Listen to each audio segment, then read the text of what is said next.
এজন প্ৰতিভাৱান ৰাষ্ট্ৰীয় খেলুৱৈ শচীন চুমাৰিয়া। অসমৰ লখিমপুৰৰ সন্তান শচীনৰ জীৱনৰ সংগ্ৰামৰ কথা শুনিলে চকুৰ সেমিকিব আপোনাৰো। ২৪ বছৰীয়া শচীন এজন ৰাষ্ট্ৰীয় সোণৰ পদক প্ৰাপ্ত খেলুৱৈ। কিন্তু হুইলচকীতে বহি জীৱন সংগ্ৰাম অব্যাহত ৰাখিছে শচীনে। এক পথ দুৰ্ঘটনাত পতিত হৈ এনেদৰেই অব্যাহত ৰাখিছে নিজৰ কঠোৰ সংগ্ৰাম।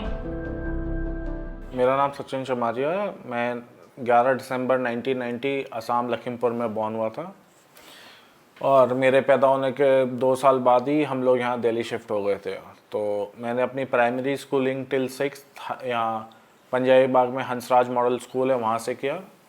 फिर 6th में मैंने अपना स्कूल चेंज किया और मैं दिल्ली के बहुत ही नामी स्कूल DPS RK पुरम पे गया जहाँ से मैंने अपना 12th क्लियर किया।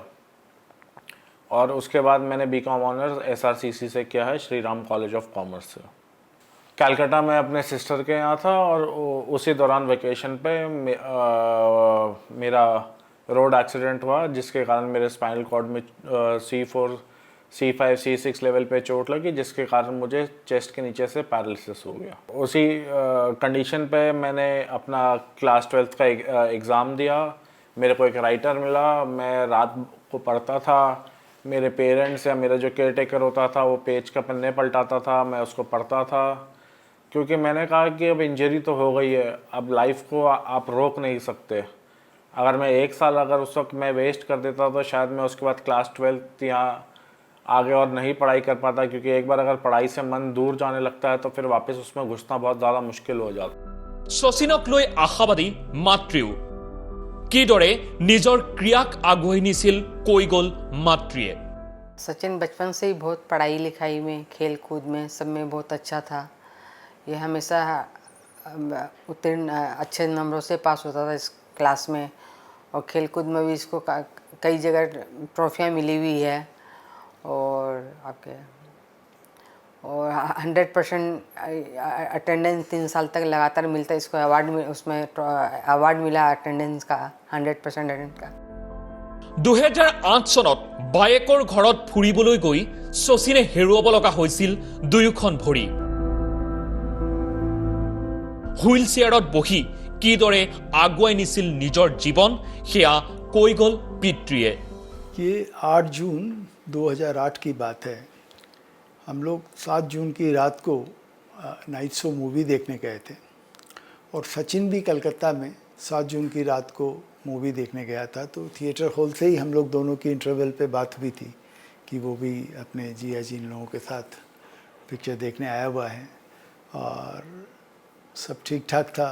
हम लोग सो के उठे तो इसका सुबह 9:30 बजे हम लोगों को खबर मिली, लेकिन इसका एक्सीडेंट सुबह 4 बजे ही हो गया था। इसके जिया जी रात को इसको बाहर होटल में ले गए थे और आते समय शायद उनको नींद की झपकी आई होगी। तो गाड़ी जो थी जिसमें ये बगल वाली सीट पे था और इसके जिया जी गाड़ी चला रहे थे, तो कार जाके फुटपाथ पे चढ़ी। कार का कुछ डैमेज नहीं हुआ, कार की तो केवल एक हेडलाइट टूटी, लेकिन इसका हेड जाके डैशबोर्ड में लगा और ये फिर पीछे आया। पीछे आके विप्लैश इंजरी हुई, तो ये स्पाइनल कॉर्ड इसका फ्रैक्चर हो गया। स्पाइनल कॉर्ड फ्रैक्चर होने से प्रोबेबली 10 मिनट के लिए अनकॉन्शियस भी रहा। बाद में पुलिस वाले आए क्योंकि किसी एक आदमी को थोड़ी चोट भी लग गई थी। तो सबसे जो इंजरी इसकी थी वो प्राइमरी इंजरी ज़्यादा नहीं थी। सबसे ज़्यादा इंजरी इसकी थी जो वो पुलिस वालों ने, जैसे हम चावल के बोरे को उठाते हैं, एक पुलिस वाले ने 2 पाँव पकड़ा और एक पुलिस वाले ने 2 हाथ पकड़ा और उठा के एम्बुलेंस भी नहीं था, उन्होंने ले जाके इसको एक पुलिस वैन में बैठा दिया। जबकि हमारे देश में फर्स्ट रिस्पोंडर्स को क्या जानकारी होनी चाहिए वो बिल्कुल भी नहीं है। इस तरह के केस में सबसे ज़्यादा ज़रूरी जो है वो है कि पेशेंट को पूरा स्टेबलाइज़ किया जाए, उसकी गर्दन के नीचे कोई फट्टा लगाया जाए, अगर नहीं है तो इस तरह से हाथ लगा के उसको, क्योंकि आपको उस समय पता नहीं है कि पेशेंट को कहाँ इंजरी हुई है। सचिन को जब मैंने जाके वहाँ पर देखा कि जिस स्थिति में ये था, बिल्कुल केवल एक वेजिटेबल था, इसकी केवल मुंह से बोल पा रहा था और गले में कॉलर लगा था, सलाइन लगी हुई थी, ड्रिप लगा हुआ था और उसके शरीर में कोई मूवमेंट नहीं था, न गर्दन हिल रही थी, न हाथ हिल रहा था, बिल्कुल मतलब एक लाइव वेजिटेबल होता है उस तरह से था। ये देख के बहुत शौक हुआ उस समय। सचिन वो सचिन नहीं रहा जो कि 1 घंटे के अंदर तैयार हो सकता था। अब उसको शावर के नीचे जाना, टॉयलेट करना, सब करने में उसको 3 से 3.5 घंटा लगते हैं। उसके बाद वो तैयार होके उसका थेरेपिस्ट आता है जो उसकी, हमने पूरा एक थेरेपी सेंटर यहाँ बनाया हुआ है और उसमें वो तमाम वो मशीनें लगा रखी हैं जो सचिन के लिए बेस्ट हैं और जो इंडिया में अवेलेबल ही नहीं है। सचिन आगे बढ़ रहा है और हिम्मती है। देखिए बोशिया गेम जो हुआ ये हम लोगों को 10 दिन पहले पता चला होगा। उस बीच में हमने इसके लिए रैम्स मंगवाए जो बोशिया के रैम्स होते हैं। আৰক্ষীৰ ভুলৰ বাবে আজি শচীনৰ জীৱনলৈ নামি আহিল কাল অমানিশা, কিন্তু হাৰ নামানিল শচীনে। ভুটীয়া গেমছত নিজকে প্ৰতিষ্ঠিত কৰি জিনি গ'ল ইটোৰ পিছত সিটো পদক। काफ़ी एक्टिविटीज़ करता हूँ, जैसे मेरे को हमेशा से ही खेल कूद का काफ़ी शौक़ था। मैं क्रिकेट बहुत ज़्यादा खेलता था अपने दोस्तों के साथ, शाम को फुटबॉल खेलता था, बास्केटबॉल खेलता था। तो मेरे को खेल में ख़ास करके हमेशा से रुचि रही है, चाहे वो इंडोर हो या आउटडोर हो, दोनों खेलों में। मैं चेस, स्क्रैबल, ये सब, या कोई भी टाइप का बोर्ड गेम हो, आपका मोनोपली हो, चाइनीज़ चेकर हो, कुछ भी हो, हम लोग दोस्त लोग मिलके सब सारा गेम खेलते थे, या वीडियो गेम हो या कंप्यूटर गेम हो, चाहे कुछ भी। तो बीकॉम करने के बाद 3-4 साल मैंने अपने पापा के साथ उनके ऑफिस में बैठ के धीरे धीरे काम सीखा कि बिज़नेस कैसे स्टार्ट होता है, क्या क्या फॉर्मेलिटीज़ होती हैं, क्योंकि किताबी टेक्स्ट एक अलग होता है और अब जब प्रैक्टिकल में करने जाते हैं तो अलग अलग प्रॉब्लम्स आते हैं। तो आप जब प्रैक्टिकल में जाते हैं तो आपको पता चलता है कि हाँ, हर सिचुएशन को कैसे डील किया जाता है, कैसे नहीं किया जाता, बिज़नेस में क्या क्या प्रॉब्लम्स आती हैं, नहीं आती हैं। फिर वहाँ एक्सपीरियंस लेने के बाद 2018 में मैंने अपनी एक कंपनी खोली, ग्रोवेल्थ LLP नाम की। वो उससे मैं शेयर्स में इन्वेस्ट करता हूँ मार्केट में। मैं तो उसका सबसे बड़ा कारण ये रहा कि उससे पहले मेरा रूटीन फिक्स नहीं था। मैं कभी 3 बजे सोता था, मैं कभी 4 बजे सोता था रात को।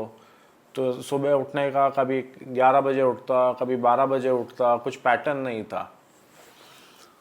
तो ये काम आ जाने से, क्योंकि मार्केट एक फ़िक्स टाइम पे खुला होता है आपका 9 से 3:30, तो सबसे ज़्यादा इम्प्रूवमेंट मेरे रूटीन पे हुआ। सब चीज़ें लाइन पे आने लगी।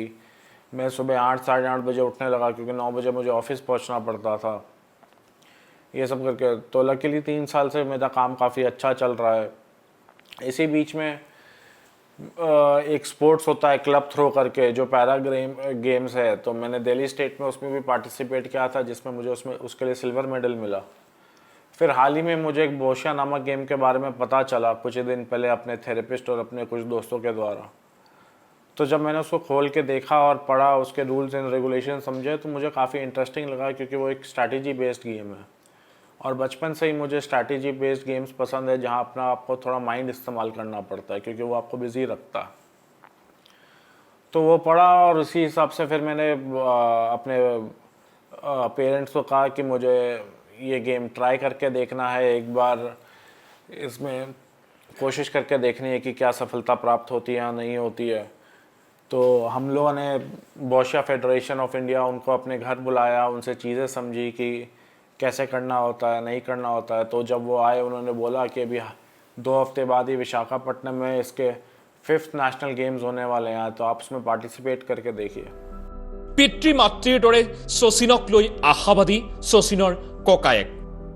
सचिन हमेशा से ही, बचपन से ही बहुत इंटेलिजेंट रहा है, शार्प रहा है और उसकी हमेशा से रुचि रही है कोई भी स्ट्रैटेजी बेस्ड गेम्स खेलने के लिए। बचपन में हम लोग साथ में वीडियो गेम्स खेलते थे, तो दोनों भाई लोग मिलके स्ट्रैटेजी बेस्ड गेम्स खेलते थे, जैसे एज ऑफ एम्पायर्स और ये सब खेलते थे। तो सचिन हमेशा से स्ट्रैटेजी बेस्ड गेम्स में अच्छा रहा है। ये जो स्पोर्ट्स है बोशिया, ये एक स्ट्रैटेजी बेस्ड गेम है। इसमें 6 बॉल्स होती हैं एक प्लेयर के पास। उन 6 बॉल्स को उस प्लेयर को बहुत जुडिशियसली यूज़ करना होता है। वो कब किस टाइम पे वो बॉल का यूज़ करना है दूसरे ओपोनेंट को डिसलॉज करने के लिए, तो इसके लिए एक स्ट्रैटेजी बनानी पड़ती है। ये गेम अभी जैसे मैं बताया कि 5 साल ही हुआ है, तो इस गेम के बारे में लोगों को जानकारी नहीं है। स्पोर्ट्स अथॉरिटीज़ को भी जानकारी नहीं है, स्पोर्ट्स जर्नलिस्ट्स को भी जानकारी नहीं है, स्कूलों में, स्पोर्ट्स एकेडमी में। ये तो इस गेम का धीरे धीरे मेरे को लगता है कि अब जैसे ज़्यादा लोग खेलेंगे, जैसे सचिन जैसे लोग और खेलेंगे, और अगर वो कोई इसमें इंटरनेशनल लेवल पे कंपटीशन पे कोई मेडल ला सके, तो डेफिनेटली उससे इस गेम का भी क्या कहते हैं, उसको वाइड स्प्रेड एक्नॉलेजमेंट मिलेगा, एंड लोग ज़्यादा से ज़्यादा लोग इस गेम के बारे में जानेंगे और जुड़ेंगे। অতি কঠিন এই ভুটীয়া গেমছ এখন হুইল চেয়াৰত বহি কেনেদৰে অনুশীলন কৰিছিল শচীনে কৈ গ'ল এফালৰ পৰা। देखिए, बोशा गेम में 4 कैटेगरी होते हैं, BC 1, 2, 3, 4। ये कैटेगरीज बनाए हैं कि जो भी डिफरेंटली एबल्ड आदमी है, हर का पावर अलग लेवल है, हर की फंक्शनैलिटी अलग है। कोई बॉल को हाथ से पकड़ सकता है, किसी के हाथों में कम पावर जान रहती है, तो किसी के पैरों में थोड़ी पावर रहती है, तो पैर से भी बॉल को किक कर सकता है वो। तो उसी को ध्यान में रखते हुए कि टूर्नामेंट फेयर हो, लोग जो एक आपस में इक्वल स्ट्रेंथ के लोग हैं वो compete करें, तो उस हिसाब से 4 कैटेगरी में इस गेम को डिवाइड किया गया है। BC3 एक कैटेगरी है जिसमें आपको एक असिस्टेंट और एक रैम्प अलाउड होता है, क्योंकि BC3 कैटेगरी में आपकी हाईएस्ट लेवल ऑफ इंजरी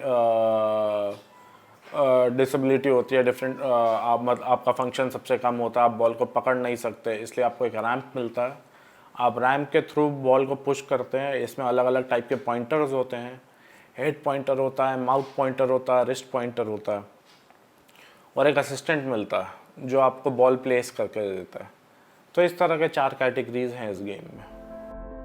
পৰিয়ালৰ সকলো সদস্য এতিয়া আশাবাদী শচীনক লৈ। কেৱল ক্ৰিয়া নহয়, অধ্যয়নৰ ক্ষেত্ৰতো শচীন অতিকৈ আগবঢ়া। इसकी लाइफ में इतनी मतलब बहुत इश्यूज़ है, खुद खाना नहीं खा सकता, खुद नहा नहीं सकता, तो ऐसे छोटी छोटी चीज़ों को देख के लगता है कि कैसे कर रहा है ये, और उसके बाद जाके ये बोचा जैसी गेम को जीता है। और इसको कुछ नॉलेज नहीं था, क्योंकि हमें 1 हफ्ते पहले ही पता चला था कि ऐसी भी कोई गेम है जहाँ जाके खेल सकता है।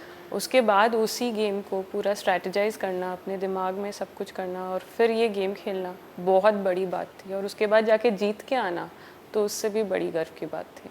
तो वी आर वेरी प्राउड कि वो ये जीत के आया, और hats off to him for this. 24 বছৰীয়া শচীনৰ জীৱন সংগ্ৰামে হয়তো অনুপ্ৰাণিত কৰি তুলিব আন 10 জনৰ জীৱনক।